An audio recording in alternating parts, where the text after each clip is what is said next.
계엄군의 시도를 확인했다며 내란죄를 적용할 수 있을지 검토했고, 조국혁신당은 윤 대통령의 탄핵 추진에 다시 속도를 내면서 개혁신당은 윤 대통령이 직접 하야해야 한다고 촉구했습니다. 고재민 기자입니다.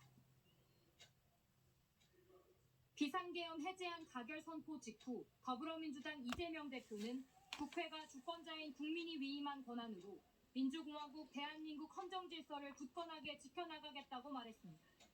이제 그 악순환을 끊어내고 다시 정상사회로 되돌아가는 결정적인 계기가 될 것입니다. 민주당은 CCTV를 확인해본 결과 계엄군이 당 대표실로 난입해 이 대표를 체포 구금하려고 시도했다고 주장했습니다.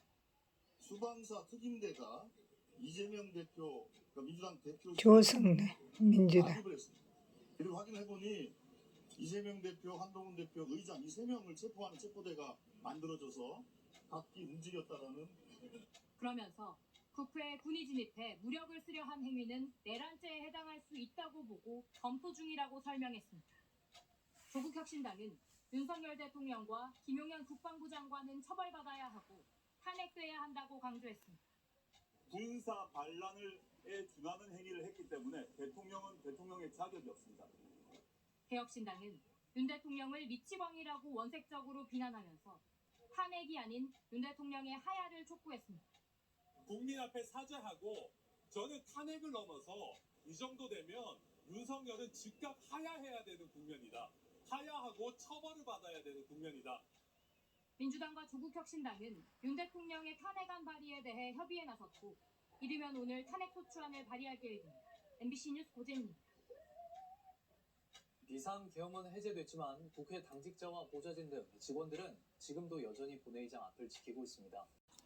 네, 계엄령 해제 결의안이 통과될 때 일제히 환호한 시민들은 새벽보다는 숫자가 많이 줄어들기는 했지만 아직 적지 않게 자리를 지키고 있습니다.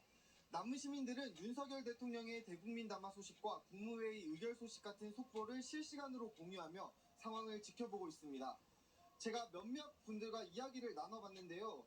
국회로 계엄군이 돌입했다는 소식을 듣고 가만히 있기 어려워서 늦은 밤에도 거리로 나왔다고 말씀하시는 분들이 많았습니다.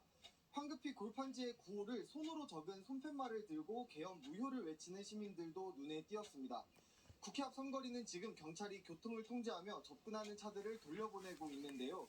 시민들의 국회 출입을 막아선 경찰, 그리고 국회에 무장 진입한 계엄군과 일부 마찰이 있기는 했지만 큰 충돌은 벌어지지 않았습니다. 일부 시민들은 애국가를 부르거나 비상계엄을 선포한 윤석열 대통령을 성토하는 구호를 외치면서 속보에 눈과 귀를 모으고 있습니다. 이곳에 모인 시민들 대부분이 상황이 완전히 종결될 때까지 자리를 지킬 것으로 보입니다. 지금까지 국회의사당 정문 앞에서 MBC 뉴스 백수입니다.